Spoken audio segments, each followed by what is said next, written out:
This is SSPTV News, brought to you by Samsung Productions and the Hazleton Standard Speaker. Coming up, amazing scenes from the Challenger Division exhibition game at the Little League World Series featuring a team from Hazleton. Happy New Week, one and all, and thank you so much for your time. I'm Ken Carr, and this is SSPTV News, your trifecta of local information on the air, online, and on the Samsung Productions app. Let's start our week with headlines from SSPTV and the Hazleton Standard Speaker. And I think we should lead with this story for the rest of the year. I usually don't play favorites when it comes to stories, but this is my favorite. Every year, 2 teams from Little League's Challenger Division for players with physical or mental challenges are selected to play in Williamsport during the Little League World Series, and this year's Hazleton Little League Challenger team was selected. Let's check out some of the game from Saturday.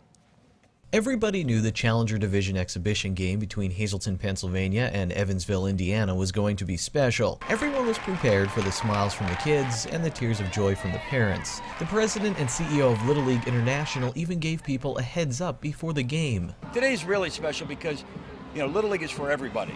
And this Challenger Division program demonstrates that every child should have an opportunity to put a Little League uniform on and come out in a Little League field and enjoy the benefits and the fun of playing baseball and softball with their friends. Everyone knew what to expect, but somehow when it was all over, everyone seemed to feel the same way. Amazing. It's more than what I ever expected. To see these kids together, work together, play together, I don't have words, it's priceless. It's something I'll take with me for the rest of my life. The players on both teams exceeded expectations with their hits, their hustle, and their hugs. The Evansville and Hazleton players made you forget Baseball Hall of Famer Vladimir Guerrero was on the field, and that Major League managers Joe Maddon and Don Mattingly sent special messages before the game. It was the Players' Day, and they made the most of it. They had the crowd into the game right down to the last at-bat when Hazleton's Carlos Cespedes stepped into the box. His big personality and big hit were a perfect way to end the game. Yeah, he likes to steal the show. He's a loving person. He likes being around everybody, and he's just a great kid. Yeah, he's a pretty good hitter. I thought he was going to put it over the fence. That's what he wanted, but it is what it is. He still hit it, and he had a lot of fun. That's what mattered, as long as he has fun. After the game, the other teams in the Little League World Series, who had games later that day, couldn't wait to get a picture with Cespedes. It was amazing. It was just amazing. I cheer for them and they cheer for me. There was a moment when everyone did get silent during the game, and that stuck with one of the Hazleton parents. The little boy from the other team who was blind, and it was just such a breathtaking opportunity to watch that. How he hit the ball with listening to the ball beep to him. It's amazing, and we're so lucky to be part of this. Joanne Memorian also says she'll never forget her daughter's smile, and that lasted from pregame warm-ups to the postgame interview. Lexi, how was today? Did you have fun? Yeah. What was the best part of today? Baseball. How'd your mom do? Did she do okay running the bases too? Yes. It was right that the medals were handed out before the game. It was another sign that everyone was about to see something amazing, something they would never forget. Everyone was about to watch dreams come true. For these kids to get to play here, Williamsport, this is the dream for every kid. Every kid, this is their dream, and it's great. Every year in Williamsport, Pennsylvania, kids from all over the world remind us what sports and life are really all about. We know what we're in for every year at the Little League World Series, but somehow it still exceeds our expectations. We'll have much more on Hazleton's trip to the Little League World Series on an upcoming Out of Left Field episode. In other news, today marked the first day of classes for many schools in our area. It was back to school for more than 11,000 students in the Hazleton Area School District. For students at Marian Catholic High School in Tamaqua, the start of the school year comes at a time when U.S. Marshals are still searching for Sean Christie, who has been on the run for over 2 months for allegedly threatening President Donald Trump.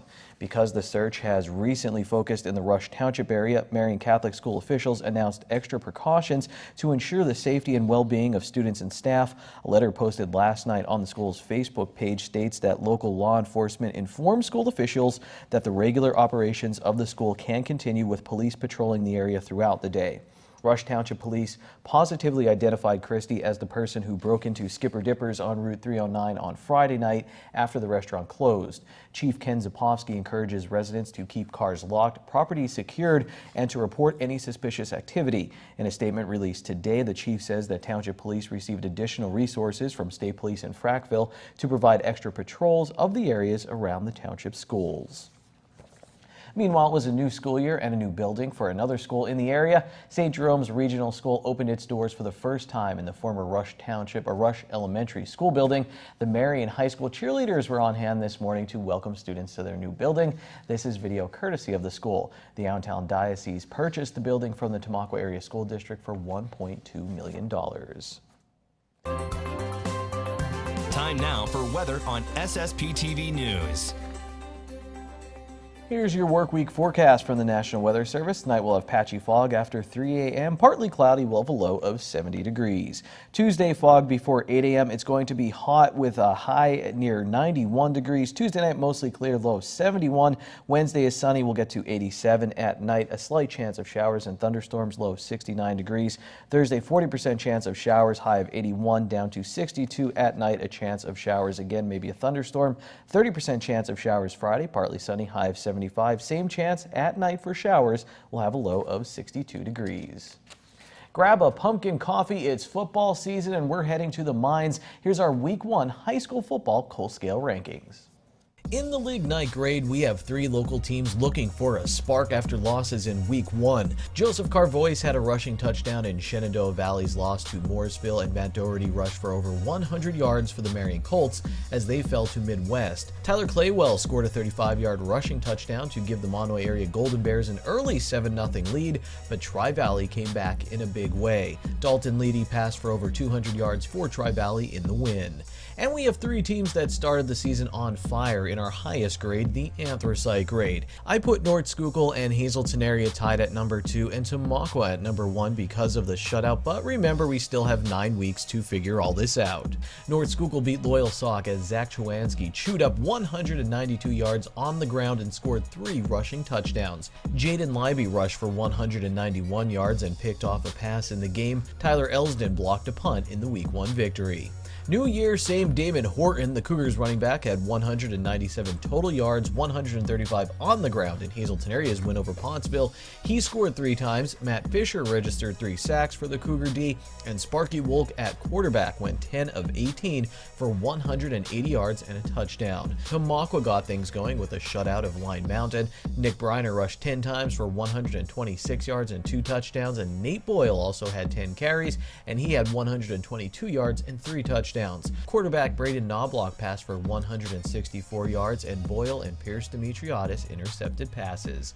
It's a long, tough football season in the coal region. We'll see you next week in the mines. I'll be here every day this work week with updated headlines, weather, and sports scores, and John Eric Polai has social news and obituaries. He also has our feature this week in sports. Coming up next, we'll head out to Pennsylvania's Dark Sky Park. It's our last summer in space. Part of our series this summer. Watch SSPTV News in HD on Service Electric Cablevision Channel 513 in Hazelton and in SD on Channel 13. Good evening, everyone. Here's today's Talk of the Town. La Festa Italiana is set for Labor Day weekend on the square in downtown Scranton. This event will run from Friday, August 31st until Labor Day on September 3rd. For more information, you can visit lafestaitaliana.org. And that's today's Talk of the Town. SSPTV News would like to send our sincere condolences to the family and friends of these who recently departed. Memorial May Beck of Hazelton. The Frank J. Bonin Funeral Home in Hazelton will announce their arrangements. Patricia A. Duckstaw of Hazelton. A graveside service will be held Friday at 11 a.m. at the Calvary Cemetery in Drums. The Frank J. Bonin Funeral Home in Hazelton is in charge of arrangements. Rita Pepsi Gills of Millinsville. Private services were previously held on August 1st. Margaret Welshko of Baltimore, Maryland, formerly of Hazelton. Mass is Thursday at 10 a.m. at St. John the Baptist Byzantine Catholic Church in Hazelton. Friends may call Wednesday from 6 to 8 p.m. at the Frank J. Bonin Funeral Home in Hazelton. And Loretta M. Yanachko of Beaver Meadows. Funeral is Thursday at 10 a.m. at St. Peter and Paul Byzantine Catholic Church in Beaver Meadows. The Frank J. Bonin Funeral Home in Hazelton is in charge of arrangements.